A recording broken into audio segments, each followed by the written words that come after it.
Gravando, então. Foi. O Rafael vai falar um pouquinho, então, para você sobre orçamentos, tipologias de orçamento, enfim, ele vai trazer algumas questões que a gente já conversou, algumas questões que a gente provavelmente vai vir a conversar. Acho que nesse semestre a gente já aprendeu um pouquinho do que ele vai falar, então eu acredito que também seja um pouquinho mais proveitoso. Até no semestre passado, Rafael, teve um aluno que virou para mim e disse assim, no final do semestre: professora, se a palestra fosse um pouquinho depois, teria sido melhor. E aí eu optei por aproveitar essa dica, então a gente está com um pouquinho mais avançado no conteúdo com a turma, então está mais, digamos que um pouquinho mais à vontade, o pessoal com essas terminologias todas de orçamento.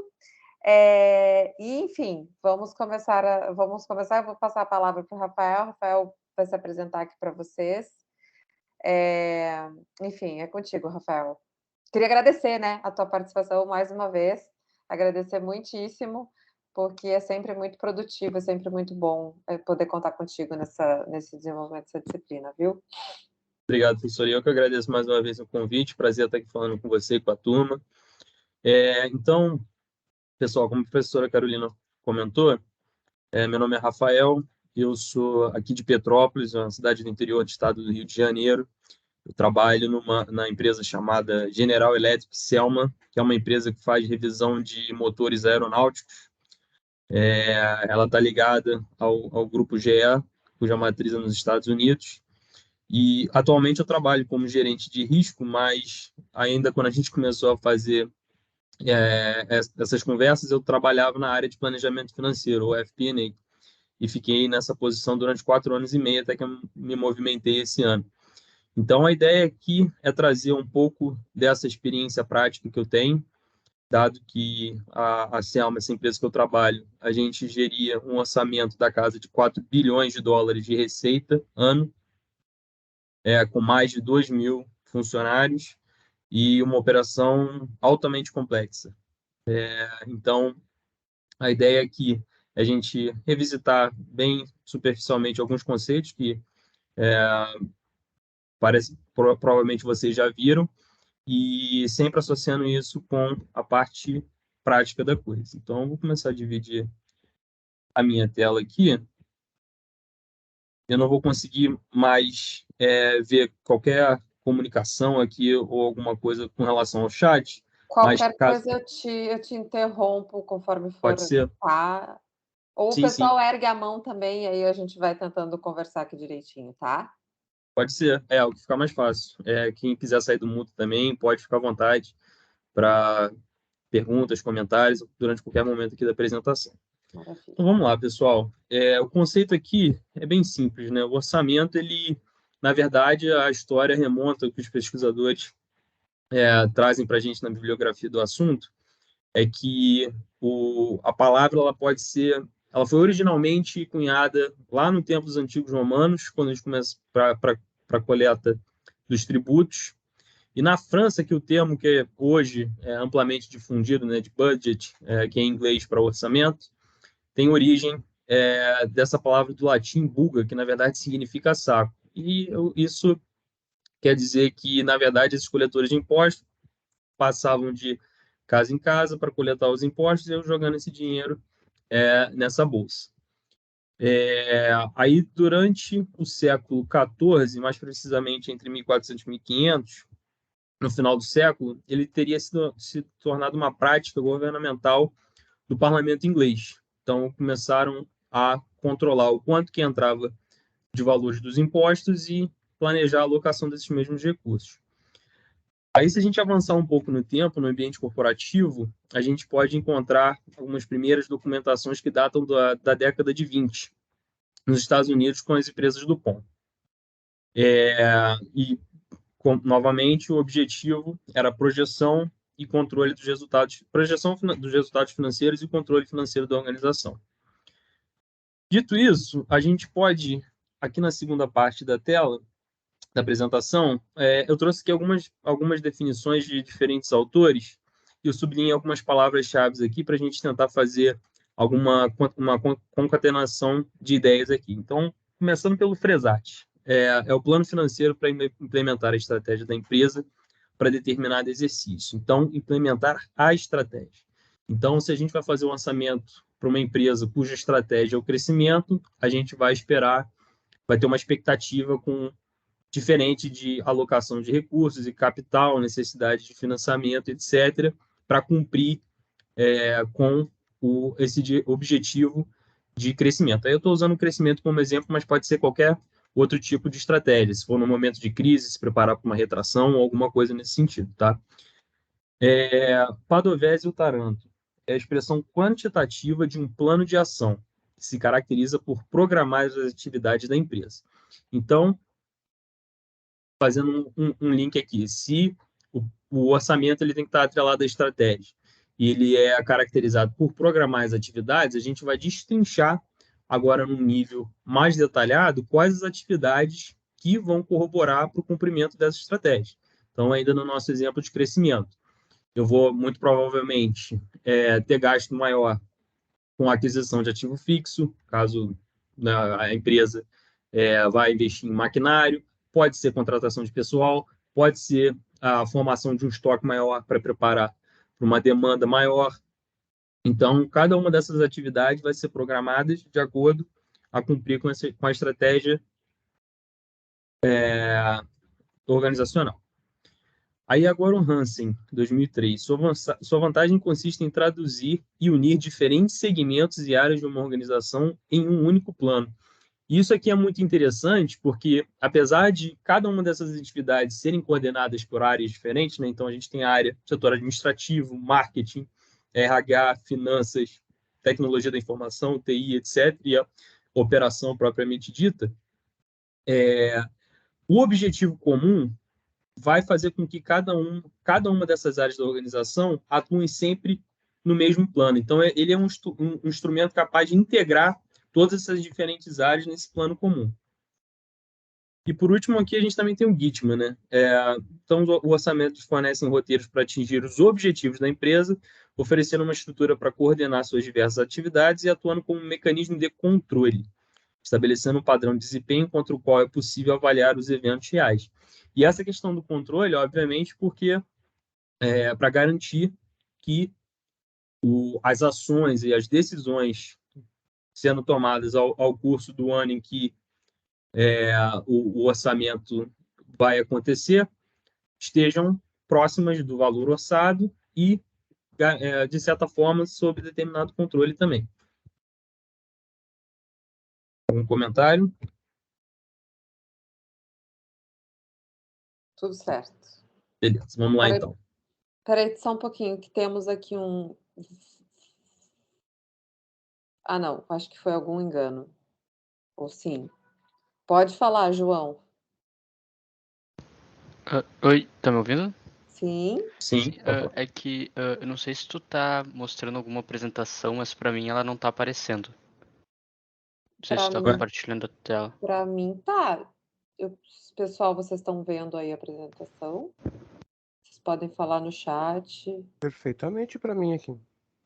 Pra mim tá tranquilo. Ah, tá aparecendo aqui também. Tá, eu acho que talvez, João, o que tu possa fazer é tentar, se tu tá pelo celular, principalmente, se tá pelo computador, não sei o que tu pode fazer, porque normalmente já aparece. Mas se tu tá pelo celular, é tentar virar as pagininhas aí, que de repente aparece aí para ti de melhor a apresentação do Rafael. Tá bom? Tá bom, obrigado. Beleza. Continuando aqui, então. Eu acho importante a gente falar um pouquinho também, dentre algumas características do orçamento, a gente destacar algumas limitações. Primeiro porque uma lição que eu aprendi nesses 4 anos e meio trabalhando com planejamento financeiro é que é sempre muito mais conveniente, né, quando os resultados financeiros o resultado operacional, o resultado financeiro não são os esperados, que a culpa seja do orçamento, né? Então, mas por que esse comportamento acontece? Porque se a gente parar para pensar, não é muito diferente do que a gente tratar do nosso orçamento doméstico, por exemplo. Então, temos lá a nossa família, imagina que seu filho sua filha, enfim, quem quer que seja, tem uma determinada mesada e você distribui, né? O saquinho de dinheiro é sempre a melhor analogia. Um saquinho de dinheiro para cada uma dessas pessoas. De modo que até o final do ano, do mês, do período qualquer que seja, ela use aquele saquinho de dinheiro ali da menor maneira possível. Se com um mês, né, o que você tinha projetado para um ano, se com um mês já tem uma pessoa que já esgotou com aquele saquinho, então ela não está fazendo, provavelmente ela não está fazendo um gerenciamento dos recursos da melhor e dessa verba da melhor maneira possível. Então, o orçamento ele ajuda, por ele ser um controle bem detalhado a nível, aí depende, e a gente vai falar um pouquinho mais sobre isso depois, do nível que ele pode ser trabalhado, a nível de centro de custo, ou pode ser alguma combinação, enfim, existem diferentes níveis de informação que podem ser tratados, mas fica fácil, fica mais claro atribuir quais gestores estão em linha com o orçamento ou não.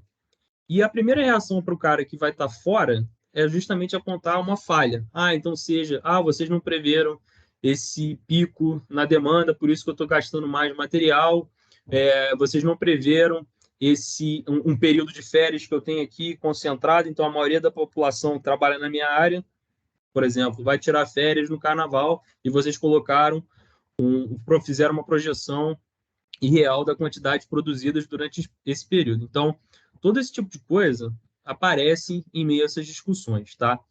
Mas, justamente por ser um instrumento de controle dirigido para as pessoas, né? O orçamento por si só não se autocontrola e também não se gasta.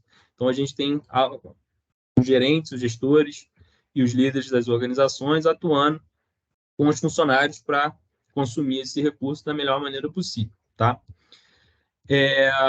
Outra questão também, e essa eu vivi muito isso de perto, porque o nosso processo de orçamento, quando eu cheguei na posição, ele era muito complexo. Ele exigia uma gama muito grande de arquivos avulsos que eram trabalhados individualmente, e depois existia um trabalho enorme de consolidação para que a gente conseguisse formar a DRE, o demonstrativo de fluxo de caixa, o balanço, no final do exercício. E essa é uma das principais críticas que existe também com relação ao orçamento, que é o custo aí de tempo, de pessoal e etc., que é necessário para você, primeiramente, criar. Então, só para vocês terem uma ideia, o nosso ciclo orçamentário ele durava aproximadamente um mês, desde a data em que a matriz nos Estados Unidos nos dava uma projeção de volume, uma projeção de volume global para todas as entidades, as outras unidades de negócio espalhadas por outros continentes, e até que o time de planejamento de produção recebia aquela demanda e avaliava se a gente tinha capacidade de absorver. Só a partir daí, eles voltavam, dando um feedback, podemos fazer tal ou tal número, chegava-se um consenso, para daí sim chegar a esse volume, no caso, motores a serem revisados, e a partir desse volume que começava o processo orçamentário. Só que entre essas discussões, entre esse vai e vem de concordar qual que deve ser a base para começar o orçamento, demorava-se muito tempo. Então, acabava que a gente tinha um prazo bastante achatado para trabalhar no orçamento propriamente dito. Então, vale a reflexão, porque não só na preparação, mas também como no controle, né? Porque uma vez que o orçamento esteja colocado em prática, a gente vai trocando o valor orçado ou comparando o valor orçado com o valor realizado, vão ser necessárias explicações. Então, por que a minha receita está maior ou menor, o meu custo, enfim. E isso vai acontecer seja para variações positivas, então vamos supor que eu tinha estimado um lucro menor, e eu estou tendo um lucro maior. Por que você está tendo um lucro maior? Da mesma forma também que se fosse aí, quando o resultado é negativo, aí sim que todo mundo vai querer explicação. Mas em empresas mais profissionais, com custos profissionais de planejamento financeiro mais gabaritados, eles estão preparados para explicar qualquer tipo de variação. Aí um aspecto importante, e por que eu mencionei o nosso processo como sendo complexo? Porque a maior parte, na verdade, o orçamento da empresa ele estava dividido em duas etapas, a construção e a consolidação. A consolidação, a gente já tinha sistemas de tecnologia de informação preparados para receber esse material. Então, a gente fazia em planilha Excel todo o backup, toda a análise, o quanto que a gente deveria ter de receita, de despesa, de custo, investimento em ativo fixo, etc. E depois a gente pegava nesse formato livre que cada um trabalhava e tinha que converter para um template, que esse template aí sim era carregado para dentro do sistema. E por que isso é importante? E aqui a gente vai trazer alguns tipos de suporte de tecnologia que existem, divididos em 3 grandes áreas aqui.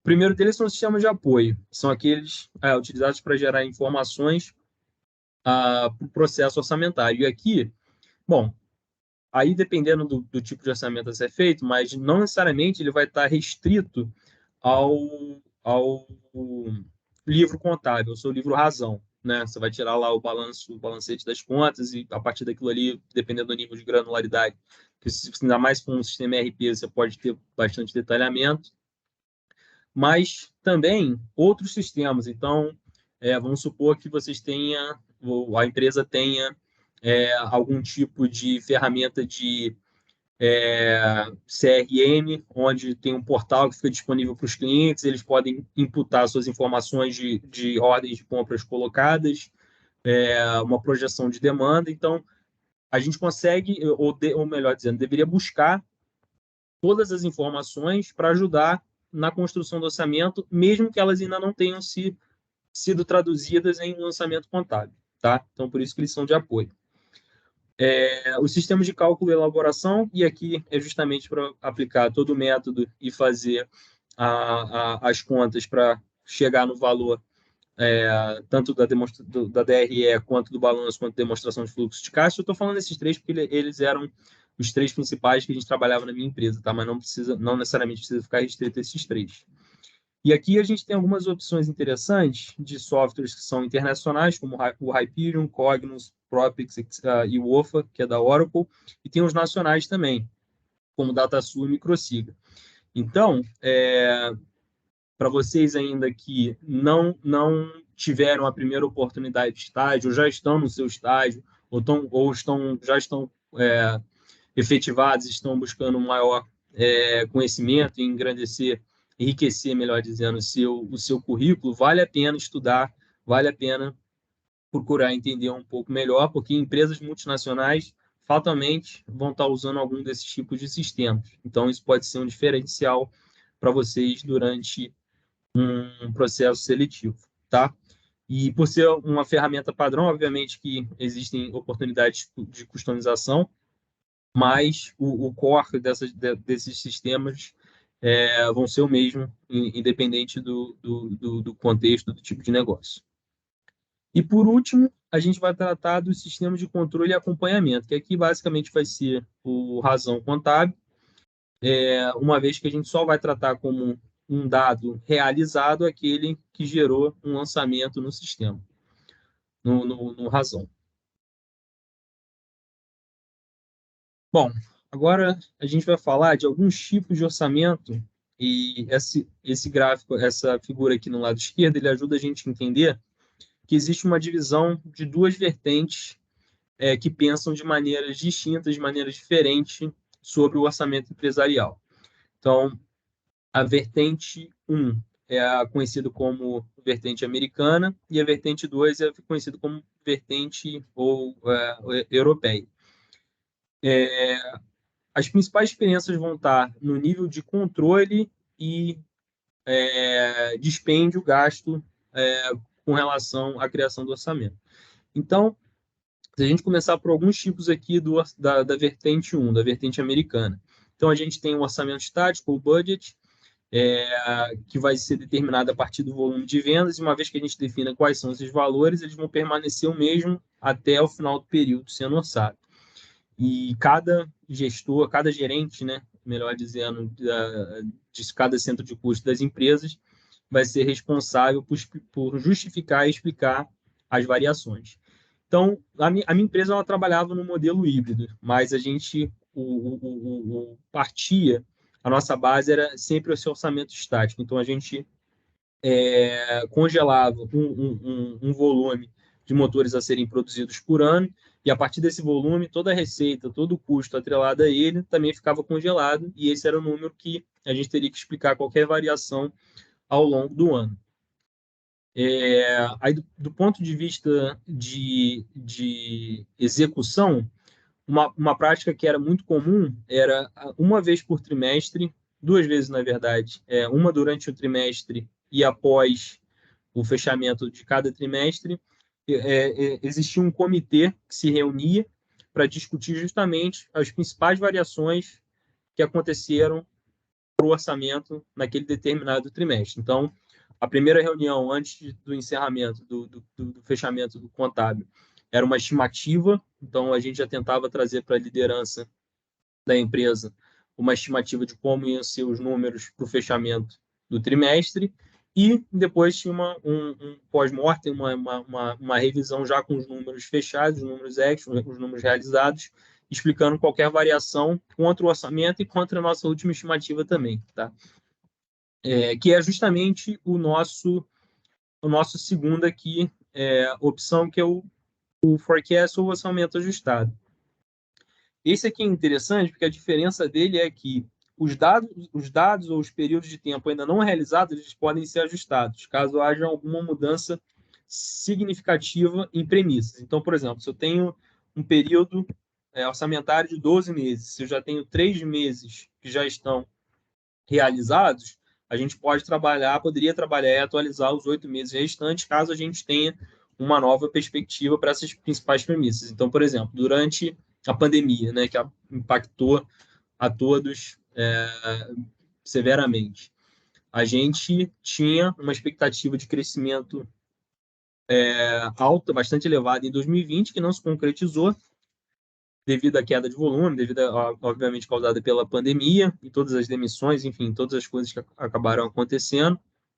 Só que o nosso orçamento principal, ele não se alterou, mas a gente trabalhou constantemente fornecendo esse planejamento, esse ajustado, esses novos valores, à medida em que a gente tinha qualquer visibilidade de informações quanto ao nosso volume. Que naquela época não era nem melhora, era qualquer informação de volume, dado o nível de incerteza que ficou, principalmente com parcela de voos comerciais, tá? A gente vai ter o terceiro aqui também, que é conhecido como orçamento base zero. E esse aqui é muito interessante pelo seguinte, ele,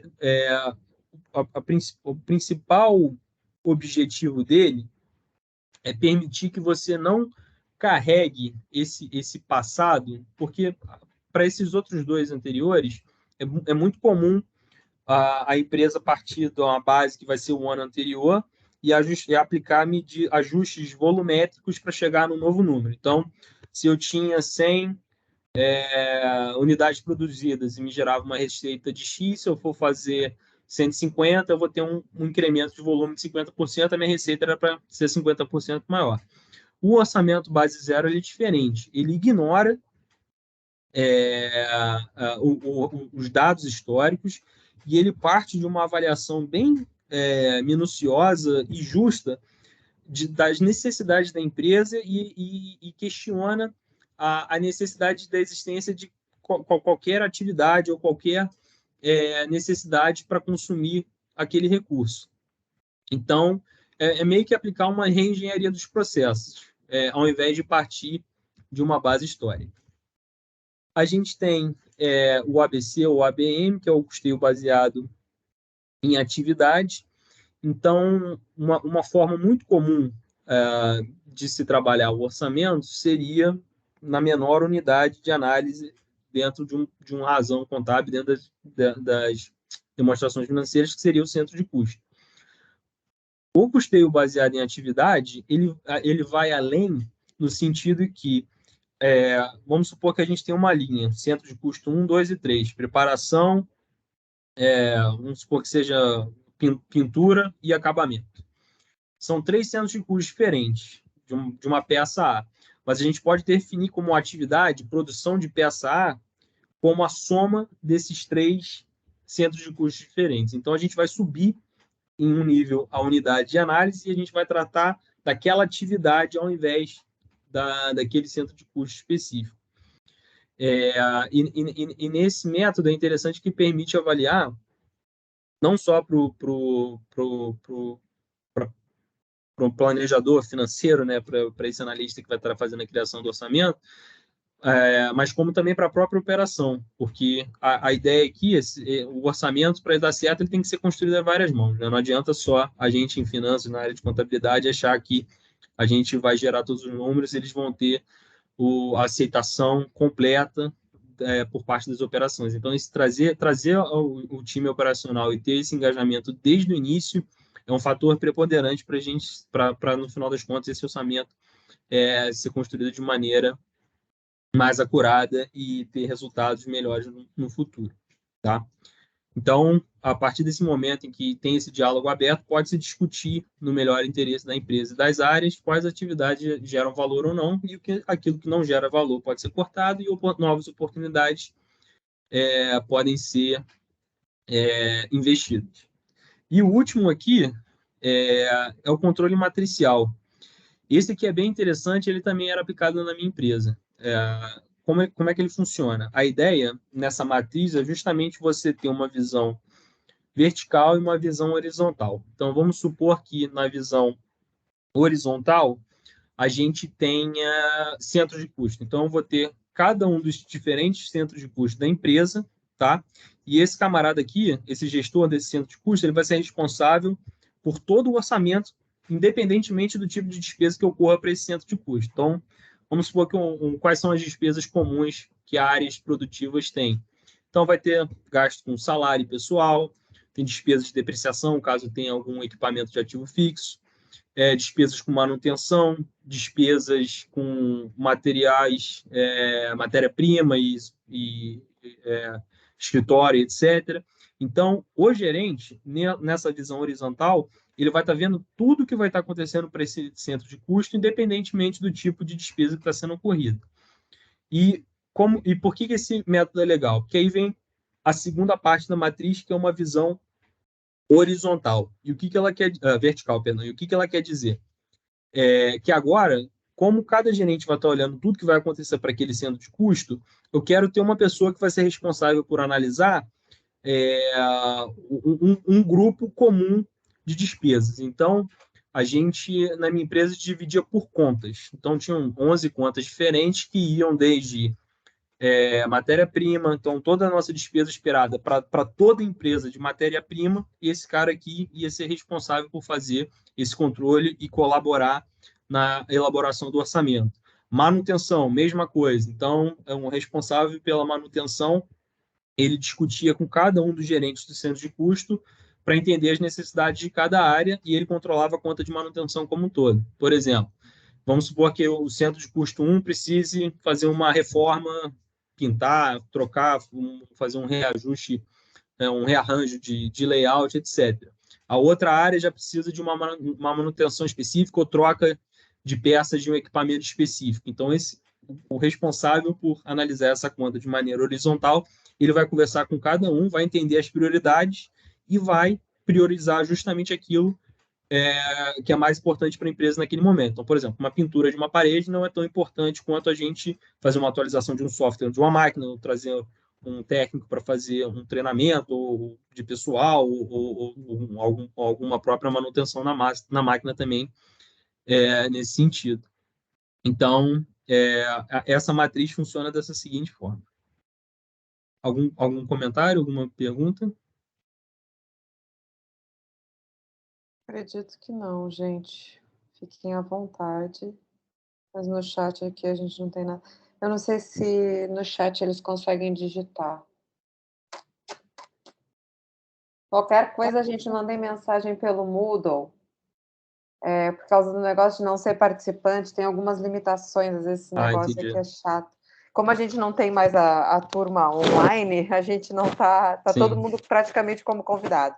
Mas, Entendi. professor, Quem quiser pode falar e, eventualmente, se vocês quiserem, mandem ali no Moodle que eu consigo acessar também, gente. Professora, Pode falar. Fale.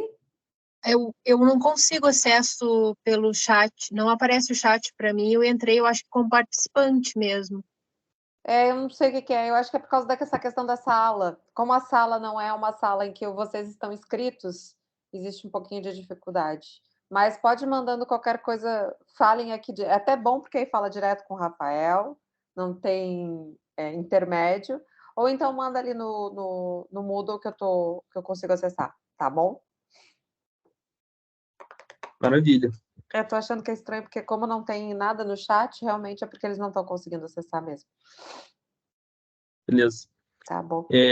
Então, recapitulando, e o que a gente pode perceber com relação a essa vertente americana?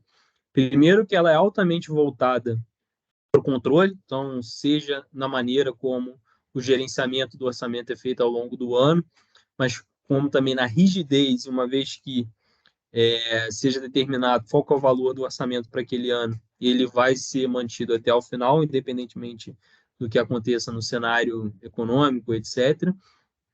E o que a gente pode tirar de algumas conclusões com relação a essa vertente? Bom, primeiro vendo alguns benefícios. Imaginem vocês uma empresa multinacional com diversas filiais espalhadas pelo mundo. Fica muito difícil para essa matriz fazer a consolidação de todos os resultados, ou consolidar o orçamento financeiro, se cada unidade de negócio alterar o seu orçamento. Então, nesse sentido, essa rigidez e essa centralização, elas facilitam esse controle e até também a consolidação pela matriz, né? Uma vez que cada unidade fizer o seu orçamento, a matriz vai pegar, vai consolidar, vai pegar mais a parte dela, e aí a gente tem o resultado, o orçamento para a empresa como um todo. O problema, aí está justamente onde começa a partir, os problemas começam a partir justamente desse benefício, que é a maior rigidez e maior controle. Então, se durante o ano, caso aconteça algum evento, igual foi a pandemia, a gente não se tem a flexibilidade de voltar e alterar esse orçamento que já está submetido, mas sim explicar como variação. E essa característica é uma das principais diferenças para a segunda vertente, que é a vertente europeia, que já prevê maior flexibilização, maior flexibilidade com relação à utilização do orçamento, bem como, em alguns casos, ele chega até desencorajar a criação de um orçamento muito complexo. Então, vamos falar de alguns tipos aqui. O primeiro deles é o orçamento flexível. Qual que é a diferença dele para o que a gente viu na primeira vertente? A gente vai partir novamente dos volumes de venda. Oi? Tá dando um pouquinho de Consegue me escutar? Sim. Só uma pergunta, essa segunda vertente, ela é a americana ou a... Como é que tu nomeou ela? Europeia. Ah, certo. Essa é a europeia e a primeira é a americana. Isso, correto. Certo. Tá bom, então. Muito obrigada. Nada. Então, o orçamento flexível ele também vai partir do volume projetado de vendas, só que à medida em que essa projeção de vendas varia, a gente pode alterar de acordo todos os custos e despesas que estão diretamente ligados a esse volume de produção. Então, se a gente começou projetando o orçamento com uma expectativa de volume X e ela virou Y, a gente vai poder atualizar não só a receita, mas como todos os outros custos associados única e exclusivamente para aquele produto. Então, por exemplo, vamos supor que a gente esteja aumentando a nossa receita. Então, eu vou precisar, aumentando o nosso volume, então eu vou precisar contratar mais funcionários. Se eu contratar mais funcionários, a nossa despesa com folha em cargo vai aumentar. Se eu for produzir mais, eu vou precisar comprar mais matéria-prima. Só que não necessariamente todas as despesas vão acompanhar. Então, por exemplo, depreciação. Depreciação não vai mudar. Se eu já tenho um equipamento e ele consegue me fornecer, sei lá, 1.000 unidades por dia, se eu estiver produzindo 100 ou estiver produzindo as 1.000, a nossa despesa com depreciação vai ser a mesma. Então, a gente só trabalharia, alteraria tudo aquilo que é variável com o volume. Então, por isso que é importante ter essa distinção bem clara entre os custos fixos e os custos variáveis. Tem a segunda opção, é o rolling budget, e ele é mais uma questão temporal. Então, qualquer que seja a unidade de tempo, pode ser ano, semestre, trimestres, meses, cada unidade. Então, vamos supor um exemplo num orçamento anual de 12 meses. A cada unidade de tempo que já é completado, então, por exemplo, passei o primeiro mês, ele vai substituir e vai adicionar o período seguinte. Então, se eu fiz de janeiro a dezembro de 2022, quando eu fechei janeiro, eu vou fazer de fevereiro a fevereiro de 2020, fevereiro de 22 até fevereiro de 2023. Então, ele sempre vai andar em quantidades iguais essas casas, esses períodos. E qual que é uma das desvantagens? Que a gente já começa a misturar períodos diferentes e vai gastar mais tempo para você entender qual que é essa demanda, principalmente quanto maior o horizonte de tempo, mais difícil é o trabalho de fazer estimativa. Esse terceiro aqui não tem muito detalhe, não consegui achar muito material disponível além do autor que trouxe, mas ele também ele fala do Balance Scorecard, que não é uma ferramenta, com certeza uma ferramenta para gestão, mas não necessariamente uma ferramenta de auxílio para a elaboração do orçamento. Mas como a gente tem aquelas diferentes perspectivas, né, aprendizado, processos internos, clientes e financeira, aqui ele traz cada uma delas e tenta construir o orçamento a partir de cada uma dessas perspectivas. Por último, aqui a gente vai ter o Beyond Budgeting, que ele abdica desse modelo tradicional e o orçamento ele vai ser sempre atrelado ao planejamento estratégico das empresas. Então, como funcionariam essas projeções? E isso é até algo que a minha empresa fazia também. Então, 3 vezes durante o trimestre, a gente tinha que submeter para a matriz uma nova estimativa para o fechamento daquele trimestre. Então, a primeira estimativa acontecia no segundo mês de cada trimestre, e no último mês, no último mês do trimestre, a gente enviava 2 novas estimativas, uma no meio do mês e a última a poucos dias do início do fechamento contábil, que na minha empresa começa lá para o dia 29 e vai até o dia 7 do mês seguinte. E qual que é o principal objetivo? Primeiramente, já começar a preparar a matriz ou a liderança para caso haja alguma variação anormal para o orçamento, e também ir calibrando para justamente para a empresa poder atualizar as suas estimativas e principalmente expectativas aí para empresas de capital aberta para acionistas, né? Então, todo esse bolo de informação ele acaba sendo consolidado novamente pela matriz, e a partir disso ela vai tomar as melhores decisões com relação ao que cada resultado de cada operação, de cada negócio está estimando. Bom, pessoal, esse era o último slide. Alguém tem mais alguma pergunta, algum comentário? Quer compartilhar alguma experiência com o grupo também?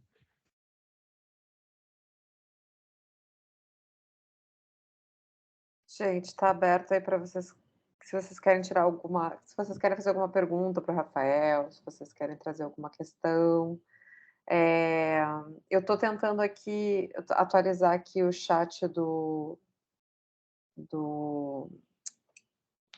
Moodle, mas deixa eu rapidinho fazer mais uma atualização aqui.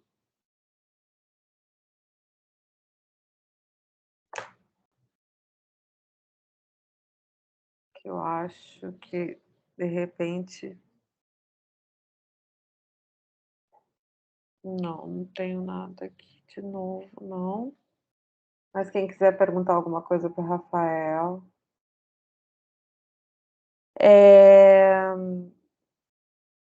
Rafael, a gente teve algumas conversas em sala de aula, assim, com relação a essa questão das tipologias, principalmente do orçamento, né? Enfim, e tem algumas coisas assim que eu acho que são interessantes da gente só reforçar um pouquinho, assim. Essa questão das limitações e das dificuldades do orçamento é uma questão que a gente conversou, que eu conversei algumas 2 ou 3 aulas com os alunos. Então, acho que são questões que é muito fácil a gente, essa estrutura teórica, né? É muito fácil ter essa estrutura teórica e de fato, conseguir aplicar na prática toda essa estrutura teórica, né?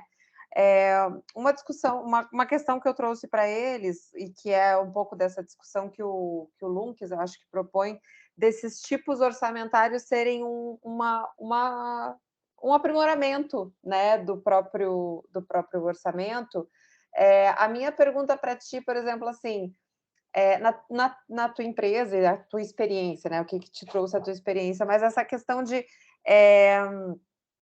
de fato, é possível, você acha que seria possível aplicar essas tipologias mais antigas, menos flexíveis, né, que a gente acaba tendo, da mesma forma que um build budgeting, que é uma coisa assim, que é um formato de gestão e não necessariamente só uma estrutura orçamentária. Então, assim, como é que essas tipologias a gente consegue aplicar, sabe? A gente usa um pouquinho de uma ou não, ou da outra. As antigas ainda são utilizadas, obviamente que nesse caso pela tua empresa. Qual é a tendência, assim? Que tu sente sobre isso? Essa realmente é uma boa discussão, e a beleza aqui é que ninguém precisa ficar restrito a seguir um único tipo, né? Então, vai de acordo com as necessidades da empresa, né? Porque a gente tem que lembrar que o orçamento a gente não faz ele não é um fim em si mesmo, e também não é de uso exclusivo da área financeira, da área de contabilidade. Então, é um diálogo aberto, tem que se ter cooperação, e entender para o cumprimento dos objetivos da empresa, tanto na função de planejamento quanto na função de controle, qual desses métodos é o mais adequado para garantir esse sucesso. Então, o exemplo da minha empresa que eu trouxe, a gente usa um pouquinho de quase de cada ali, tentando explorar justamente os seus principais benefícios individuais e tentar diminuir ou reduzir os impactos das limitações que cada um desses tipos de orçamento tem.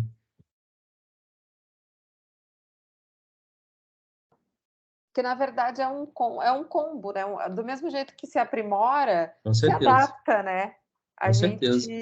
Nesse caso que a gente, obviamente que tem uma estrutura contábil que a gente não tem como descumprir, mas nesse caso que tem questões que ajudam, né, e auxiliam até o processo depois da parte da gestão contábil, não tem por que fazer adaptação específica, né, para cada tipologia de empresa. Fala. Perdão, esse até é um ponto muito interessante, porque muitas das vezes o orçamento ele é auditado também. Eu lembro que quando as empresas de auditoria vinham, eles pediam sempre o orçamento da empresa. Então, apesar de ter um formato padrão de como vão ser divulgados os demonstrativos financeiros, não necessariamente a gente precisa se ater a esse formato para dividir com a operação propriamente dita. Porque imagina a gente pega e manda para um engenheiro, tá aqui o orçamento da tua área, o cara vai ver lá custo de mercadoria vendida, despesa com depreciação, receita, contas redutoras de receita, ele não entende isso.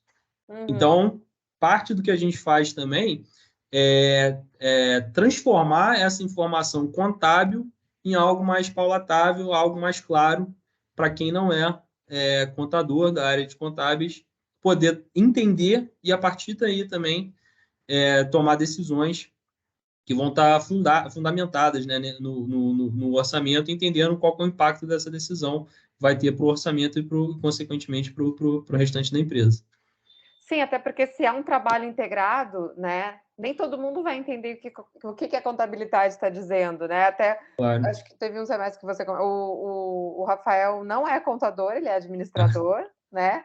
E ele trabalha com isso fluentemente, sem problema nenhum. Mas é muito importante a gente... quem acaba ficando dentro da área da contabilidade acaba entrando nesse círculo vicioso, que é achar que tudo que a gente está falando está todo mundo entendendo, né? E do momento em que se fala que o orçamento tem que ser integrado em várias áreas e a gente tem que fazer distribuições de pacotes, e não sei, né? Todas essas estruturas falam sobre envolvimento de áreas, de setores, de tomada de decisão e não sei. Quanto mais o tempo evolui, mais essa ideia de colaboração e de integração. Se essa estrutura está só focada nas demonstrações financeiras, é muito difícil a gente conseguir que esse processo como um todo funcione, porque a linguagem não é universal, né? Com certeza. Então, acho que por si só, sempre é muito difícil quando a gente tenta caminhar, né, desse mundo contábil com a operação da empresa. Então, o quanto antes a gente descobrir atalhos, né, que facilitem esse entendimento, melhor para todos os envolvidos. E eu vi claramente esse benefício e como a diferença na dinâmica com algumas pessoas que tinham maior aptidão para entender a parte contábil das que não tinham. Até porque fica mais fácil também. Outro aspecto que é importante também no dia a dia, quando a gente trabalha explicando variações, a gente quer entender os motivos operacionais das variações, então não o motivo contábil, porque se amanhã chegar o CPC, trocou o tal norma, agora a gente tem que... Não é isso que vai explicar a variação para a operação. Então, se a gente conseguir separar esses dois mundos, destrinchar de modo que, a partir dos relatórios contábeis financeiros, a gente consiga gerar essas informações operacionais, isso que enriquece o debate. E é isso que, inclusive, o nosso diretor financeiro cobrava constantemente. Muitas das vezes a gente tinha muita dificuldade, principalmente, por exemplo, imagina uma conta de 400 milhões de dólares de inventário. É muito difícil você associar a todo aquele volume de compra, a revalorização de estoque, enfim, tudo que compõe aquele saldo contábil, atrelar exatamente qual que era o motivo operacional daquele número. O que a gente conseguia fazer de melhor era aplicar um Pareto, então eu quero achar 20% dos itens que vão explicar 80% da variação. E o que a gente não sabia explicar era uma linhazinha famosa que ficava como outros. Então, outros eu não sei responder. Mas, pelo menos, a gente conseguia atacar os principais aspectos e ter discussões bastante produtivas para dar justamente esses insights para a operação. Então, olha, vocês estão comprando material demais, a gente está ficando com o estoque muito tempo parado, esse tipo de coisa, entendeu? Porque é para isso que o profissional da área de planejamento financeiro ele existe. Não é só para fazer o orçamento e a gente só vai discutir isso daqui a um ano de novo. Não. É uma parceria. É um ciclo, né? Na verdade, a gente não pode parar, né? O orçamento não adianta nada fazer e não revisar e não voltar nele. E não, Exato. Né? A questão das variações também é fundamental. Bom, gente, eu tinha uma outra coisa a respeito do ciclo. Quando tu falastes, agora, na verdade, eu realmente fiquei um pouco confusa, agora aproveitando.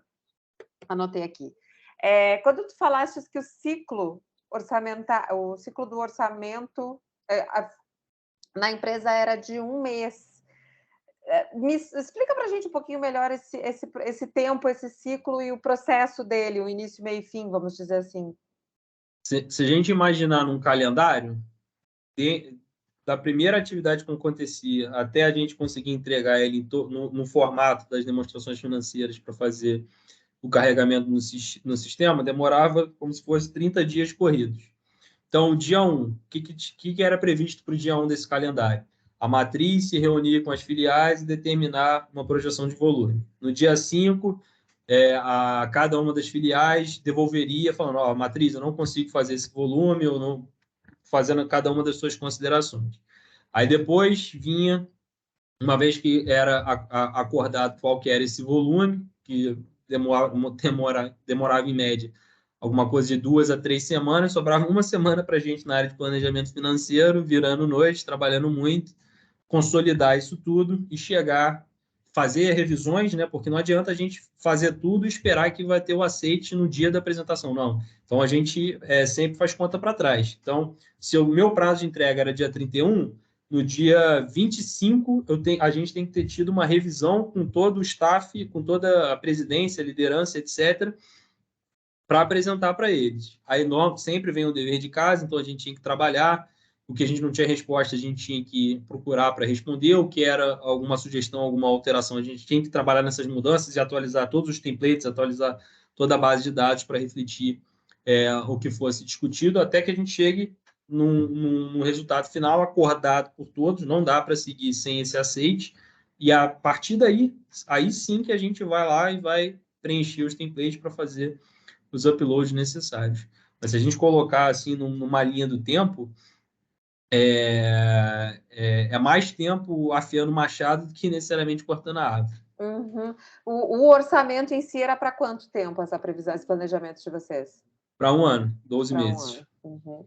E com revisões periódicas, como é que funcionava esse processo? Ou fixa, uma vez por ano vocês têm esse fechamento de um mês, ou não, tem algumas revisões periódicas? Então, a minha empresa também, ela gosta de começar bem antes. Então, recentemente, porque aí também teve a pandemia, a gente mudou um pouco esse calendário, mas o padrão era, em meados de julho, a gente vai fazer um novo orçamento para o ano corrente e para o ano seguinte, e meados de setembro, a gente não tem nem o terceiro trimestre ainda 100% fechado. A gente já faria um novo orçamento, aí agora novamente para o quarto trimestre do ano corrente e novamente para o do ano seguinte. Então, esse exercício principal para determinar o orçamento, ele se repetia 2 vezes, a primeira em meados de julho, a segunda em meados de setembro. A de meados de julho era meramente informativo, só que ele sempre vinha com a premissa de que, não, esse vai ser o final, mas não, o volume sempre já mudava muito, então a gente tinha que refazer todo o trabalho, para aí sim, em meados de setembro, a gente ainda tendo que estimar um trimestre inteiro do ano corrente, mais o ano seguinte, e esse era o que a gente congelava. Só que em adição a esses que são a construção do orçamento em si, a gente tinha essas revisões trimestrais também, que aconteciam 3 vezes no trimestre, não necessariamente uma vez por mês, mas uma vez no segundo mês e 2 vezes no último mês do trimestre, que a gente só projetava o trimestre. Então, no primeiro trimestre, não vou falar do terceiro, vou falar do resultado e da estimativa para o primeiro trimestre. Isso pensando numa empresa que tem uma área de planejamento financeiro, né? Sim, quando eu deixei o time, a gente tinha um gerente financeiro, 3 analistas, um estagiário e tinha um contratado também. Você e mais 5 pessoas? Isso. Deixa eu ver. É isso. Dá trabalho. Muito. Dá trabalho. E olha que, a minha empresa, por ser uma empresa americana, a nossa área de planejamento financeiro, ela é única e exclusivamente voltada para o SGAAP.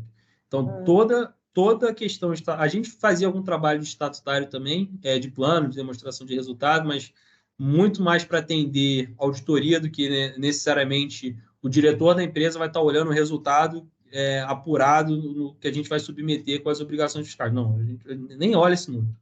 Perguntar, eu vou te confessar que nem eu sei que número é esse também, porque a gente só olha livro SGAAP, que é o que a matriz vai consolidar e é o que eles têm que ter de respostas com relação ao resultado da nossa empresa.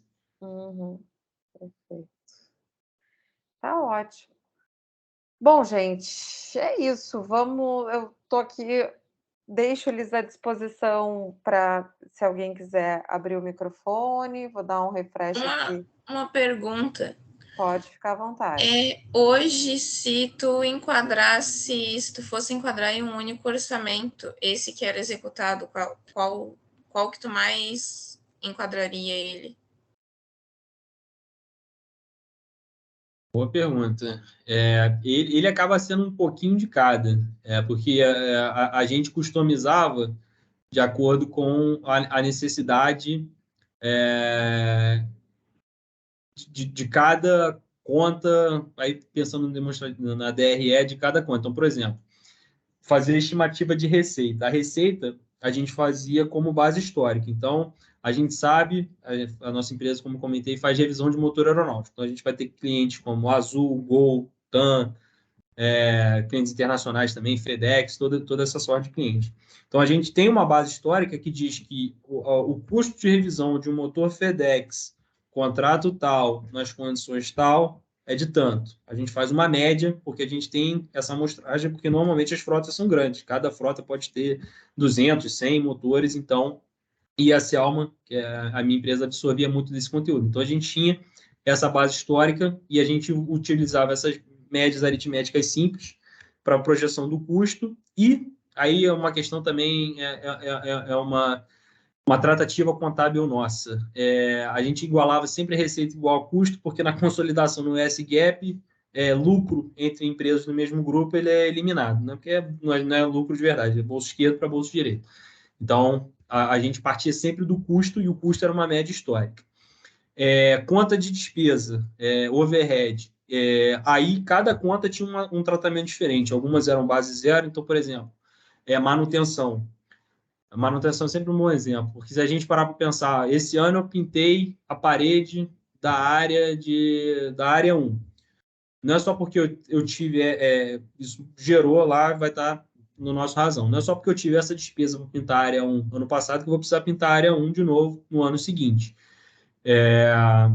Pode ser que uma outra área vai precisar de pintura ou vai precisar de qualquer outro tipo de despesa, só que aí faz mais sentido você conversar com a operação, com os gerentes e entender quais são as demandas. E a partir daí a gente trabalha com um time também que é muito importante, que é um parceiro, que é o time de compras, para nos auxiliar com essas cotações. Porque, por exemplo, até para o que é recorrente, a gente está, ainda mais agora, vivendo nesse período inflacionário que a gente está vivendo, o preço de um ano atrás não é mais o preço de agora. Então, a gente tem que estar recalibrando constantemente. Então, respondendo a sua pergunta, eu diria que ele é 25% controle matricial, 25% base zero, 25% base histórica e 25% forecast. Fica, na média, vai ficar um pouco para cada, igual. Um pouquinho para cada um. Tá certo, obrigada. Nada. Maravilha, gente. Mais alguém? Só uma curiosidade, professora, porque a gente sempre fala, alguém que está aí na turma hoje já participou, já recebeu o orçamento da sua empresa, já trabalhou construindo, alguém tem essa experiência? Vamos ver aqui. O ruim é que como eles só podem abrir microfone para... Pode abrir microfone também, Para falar, às vezes não... Quem é mais fácil abrir microfone do que digitar no chat, né? De minha parte, não. Nunca trabalhei em nenhuma empresa que foi compartilhado e divulgado para os funcionários o orçamento.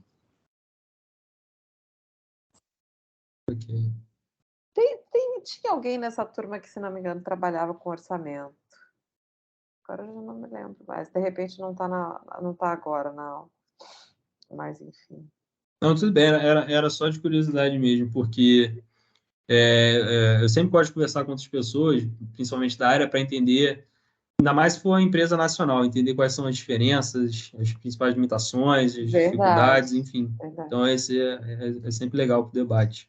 Eu acho que tem um aluno, se não me engano, nessa turma tem um aluno, sim, que trabalha com orçamento, pelo que eu me lembro das fichas deles, que faça um perfilzinho eles têm que responder um perfilzinho no início do semestre, e aí eu pergunto onde é que eles trabalham, né? Que área eles trabalham. Se não me engano, nessa turma tem alguém que trabalha em orçamento.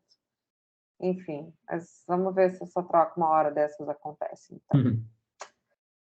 Bom, gente, então, se não temos mais nenhuma manifestação, eu gostaria de agradecer mais uma vez ao Rafael.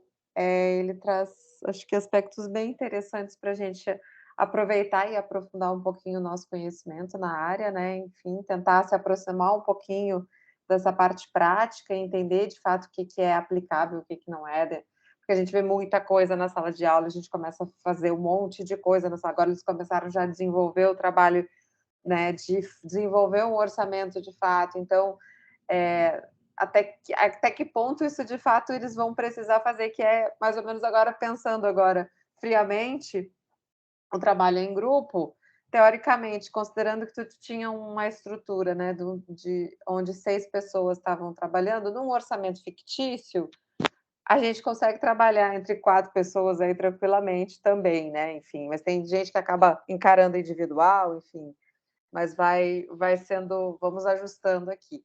Mas eu acho que o mais importante é que fica aí a informação de que tudo isso que a gente está vendo, obviamente, que é válido, né? Não é aquela coisa, a gente não está falando aqui, não estamos falando de algo que não está acontecendo na prática empresarial, né? E, ao mesmo tempo, também, às vezes, importante também a gente entender quais são as práticas empresariais e quais são as reais utilizações. Então, se a gente for ver agora o Rafael respondendo aqui a pergunta da Tailine, é exatamente essa coisa de a história interfere e é importante, mas o moderno e o atual também é fundamental, né? Então, é a gente entender que para cada empresa vai ter um enquadramento, para cada empresa vai ter um comportamento diferente, enfim. É isso, gente. Eu queria muito, mais uma vez, agradecer ao Rafael, então. O prazer é meu. Nos vemos no próximo semestre, né, Rafael? Com certeza. Já deixo aqui compromissado, está gravado. E é isso, gente. Vamos ir encerrando por aqui. Agradecendo a participação de todos vocês também. Lembrando que na próxima semana temos aula presencial. E no início da aula a gente vai ter uma atividadezinha sobre a palestra e sobre toda essa estrutura de orçamento operacional também que vocês já estão desmontando aí. Certo? Eu tenho uma pergunta. Fica à vontade. É Renato. Oi, Renato. Diga Olha lá. só, o material da apresentação, será que ele pode disponibilizar para a gente dar uma lida? Não sei. Com certeza. Sem problema. Tá bom, obrigado, Rafael. Vou de brinde mandar um artigo que eu escrevi também como parte do meu mestrado. Ele é um tema um pouquinho mais complexo, mas ele aplica o conceito da produção enxuta ou lean na contabilidade. Então, foi publicado no ano passado. Espero que vocês gostem da leitura também. Está em inglês, mas eu tenho, na verdade, eu posso até mandar 2 artigos, que eu escrevi um para um congresso também do Simpep, da Unesp, que esse está em português, ele aborda um pouco também sobre o tema. E caso alguém tenha curiosidade ou queira entrar em contato também, eu deixo meu contato, LinkedIn, informação com a professora, tá? Vai ser um prazer falar com vocês também. Maravilha, gente. Eu já disponibilizo lá para vocês tudinho no Moodle, tá? Tá bom, obrigado, professor. Valeu, gente. Então tá bom. Obrigada, minha gente. Nos vemos então semana que vem. Obrigada, Rafael. E até a próxima aí. Até a próxima. Tchau, tchau. Tchau, tchau, gente. Obrigado, até a próxima. Até mais. Valeu, até.